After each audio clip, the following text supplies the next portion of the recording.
అదే RTV app వార్తల్ని క్షణాల్లో చదివే అవకాశం ఉంటుంది. ఒక న్యూస్ పేపర్, ఒక టెలివిజన్ ఛానల్ మీ చేతుల్లో ఎప్పుడూ ఉంటాయి. ప్రస్తుతం మనం రాజన్న సిరిసిల్ల జిల్లాలో ఉన్నాము. ఈరోజు ప్రపంచ క్షయ నివారణ దినోత్సవాన్ని పురస్కరించుకొని అయితే దీనికి సంబంధించి అసలు అది ఎలా వస్తుంది ఏంటి వివరించడానికి మనతో పాటైతే ప్రభుత్వ వైద్యులు డాక్టర్ కార్తిక్ ఉన్నారు.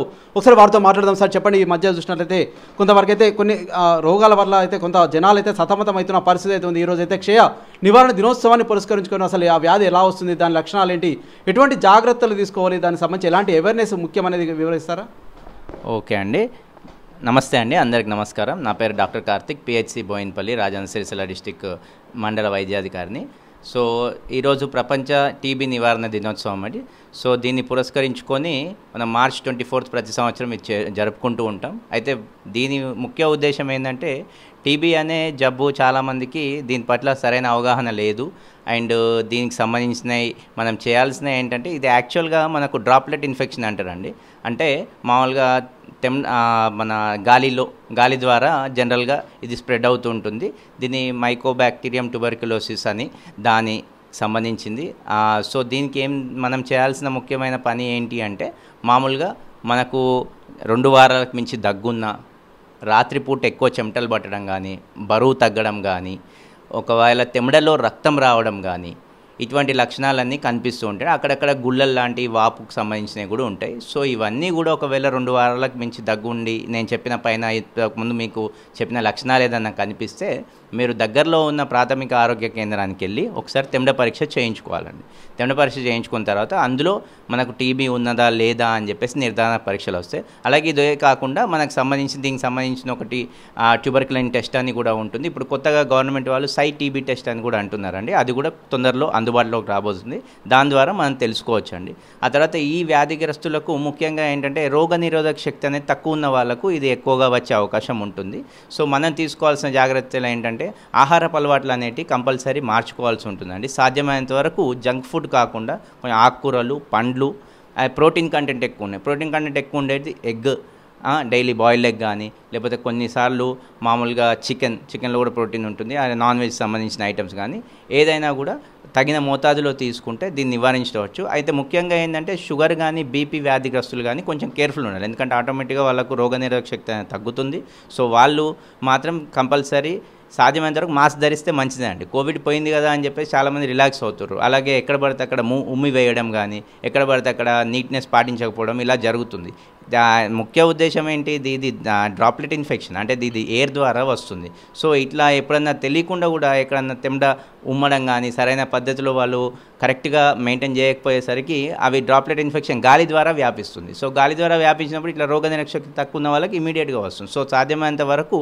అండ్ ఇంకొకటి నేను చెప్పదలుచుకుంది ఏంటంటే ఇది కంపల్సరీ దీనికి ట్రీట్మెంట్ ఉంది. ఇది 6 నెలల వరకు మనం కంపల్సరీ దీనికి వచ్చిన టీబీకి సంబంధించినంత వరకు 6 నెలలకు మందులు వాడితే కంపల్సరీ నయం అవుతుంది. అండ్ ఇంకొకటి మంచి పాలసీ కూడా ఒకటి స్టార్ట్ అయిందండి. ఏంటంటే టీబీ ఛాంపియన్ అనే ఒకటి కొత్తగా, అంటే టీబీ జయించిన వాళ్ళకి సంబంధించి మన గవర్నమెంట్ వాళ్ళు కూడా ఒకటి పాలసీ స్టార్ట్ చేసిండ్రు. అలా టీబీ జయించిన వాళ్ళతోటి కొన్ని అవేర్నెస్ క్యాంప్స్ కూడా కండక్ట్ చేస్తున్నాం. సో టీబీ వ్యాధిని మీరు ద్వేషించండి, టీబీ వచ్చిన వ్యక్తిని కాదు. వాళ్ళని ఏదో దూరం పెట్టడం కానీ అట్లా కాకుండా వాళ్ళకి తగిన మోతాదులో గవర్నమెంట్ నుంచి తరఫున నిక్షయ్ పోషణ్ యోజన అని చెప్పేసి కొంతవరకు నగదు ప్రోత్సాహకం కూడా ఇచ్చి వాళ్ళకి తగినంత వరకు ఆహారం ఇచ్చిన డబ్బులతోటి మంచి ప్రోటీన్ రిచ్ డైట్ తీసుకోమని, అలాగే మందులు కూడా ప్రాథమిక ఆరోగ్య కేంద్రం నుంచి కూడా మేము సరఫరా చేస్తున్నాం. సో ఈ విధంగా టీబీని మనం నివారించవచ్చు.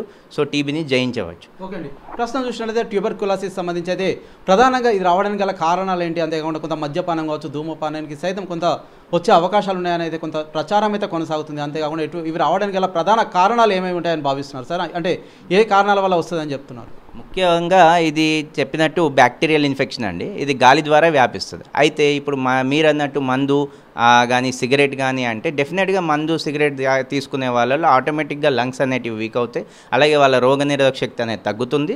సో డెఫినెట్గా దే ఆర్ రేటెడ్, అంటే కంపల్సరీ వాళ్ళకి రావాలని లేదు, వాళ్ళ రోగనిరోధక శక్తి అనేది ఈ అలవాట్ల వల్ల తగ్గిపోతుంది. సో వాళ్ళు కొంచెం ఎక్కువగా దాని బారిన పడే అవకాశాలు ఉన్నాయి. అండ్ డెఫినెట్గా ఇవి తీసుకునే వాళ్ళకి ఆటోమేటిక్గా మనం ఇందాక మాట్లాడుకున్నట్టు నాన్ కమ్యూనికేబుల్ డిసీజ్, షుగర్ కానీ బీపీ కానీ వచ్చే ఛాన్సెస్ ఉన్నాయి కాబట్టి సో వీళ్ళు కొంచెం డేంజర్ జోన్లో ఎక్కువ ఉంటారండి. మంచి ఆహారపు అలవాట్లు ఉన్న వాళ్ళు వ్యాయామం టైంకి చేసి కరెక్ట్గా డిసిప్లిన్ లైఫ్ లీడ్ చేసే వాళ్ళు డెఫినెట్గా భయపడాల్సిన పని లేదండి. ఓకే, అంటే ప్రస్తుతం చూసినట్లయితే పట్టణాలతో చూస్తే గ్రామీణ ప్రాంతాల విషయానికి వచ్చేసరికి కొంత అవాయిడ్ చేస్తుంటారు. సొసైటీ సైతం వీరికి వ్యాధి ఉందని చెప్పి వారిని ఎవరి సైతం దగ్గరికి తీసుకోలేని పరిస్థితి ఉంటుంది. వారితో ఎవరు సైతం మాట్లాడరు కదా. అంటే దీనికి సంబంధించి ఎటువంటి జాగ్రత్తలు తీసుకోవాలంటే ఈ వ్యాధికి సంబంధించి ఎట్లా ఉండొచ్చు అంటే పేషెంట్తో? ఎస్, పేషెంట్ ఒకవేళ మన ఇటువంటి పేషెంట్కి వచ్చినప్పుడు ఫస్ట్ మనోధైర్యం అనేది చాలా ఇంపార్టెంట్ అండి. సో వచ్చినప్పుడు కూడా వాళ్ళ ఫ్యామిలీ మెంబర్స్ కానీ చుట్టుపక్కల వాళ్ళు కానీ ఇందాక మనం మాట్లాడుకున్నట్టే వ్యాధిని ద్వేషించండి, రోగిని కాదు.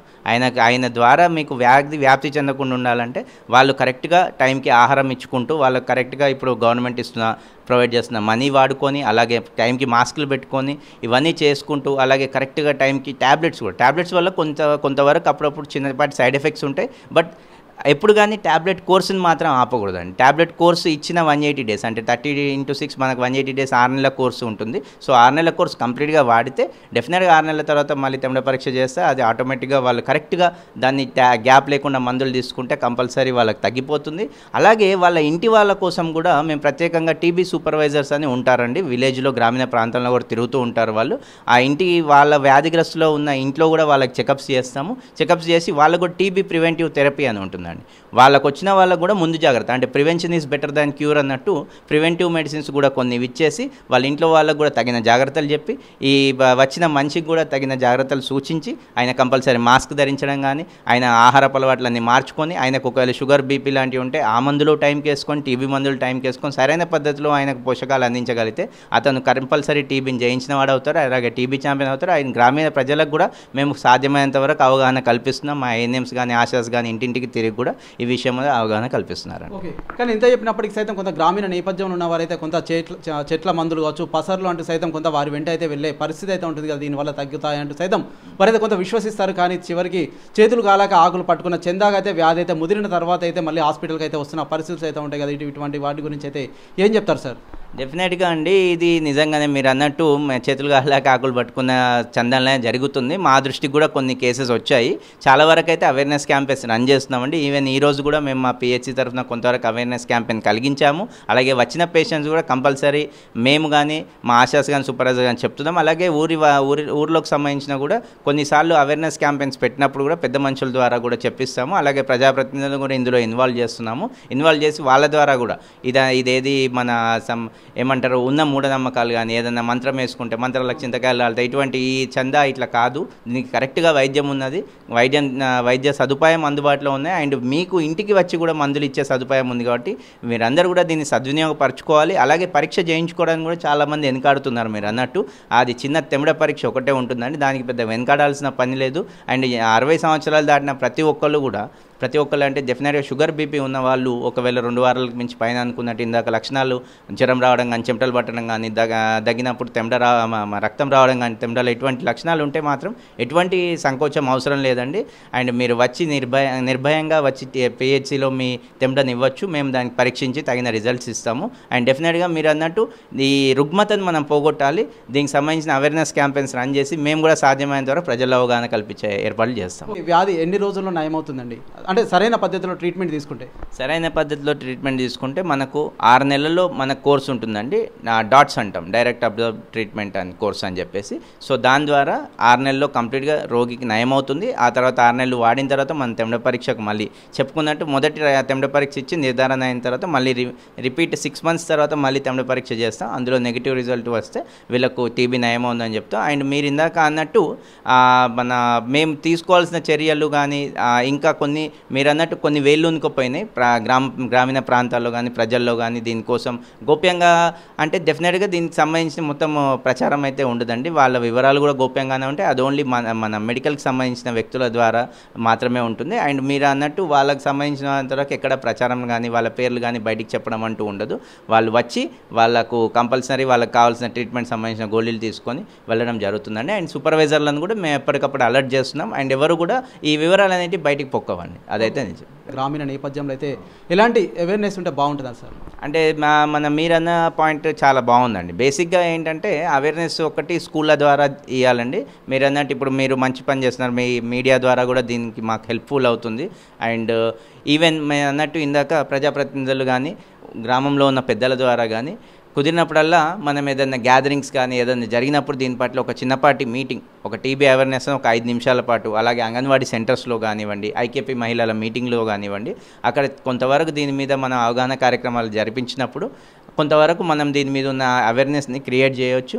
అండ్ డెఫినెట్గా మీరు అన్నట్టు ఈ టీబీ వ్యాధిని మనం పారద్రోలచ్చు. ఈవెన్ మా అందరి కృషి అండ్ మీ అందరి కృషి కూడా తోడ్పాటు అయితే మాత్రం డెఫినెట్గా టీబీ వ్యాధిని అనేది పారద్రోలచ్చు. అండ్ టీబీ ఛాంపియన్ ఉద్దేశం కూడా అదేనండి. ఏంటంటే నేను జయిస్తాను టీబీని అనేదే ఛాంపియన్ ఉద్దేశం. సో వాళ్ళ ద్వారా ఏంటంటే ప్రజలకు ఆత్మవిశ్వాసం కలిగించడం. సో అలా మంచి కార్యక్రమాలు చేస్తున్నాం. ఈరోజు కలెక్టర్ గారు కూడా మన డిస్టిక్ హాస్పిటల్లో టీబీ వ్యాధికి సంబంధించి కొంతవరకు టీబీ ఛాంపియన్స్కి ఈరోజు సన్మానించడం జరిగింది. స్తంభంపల్లి ఆశకు కూడా ప్రశంసా పత్రాలు అందించారండి. ఓకే అండి.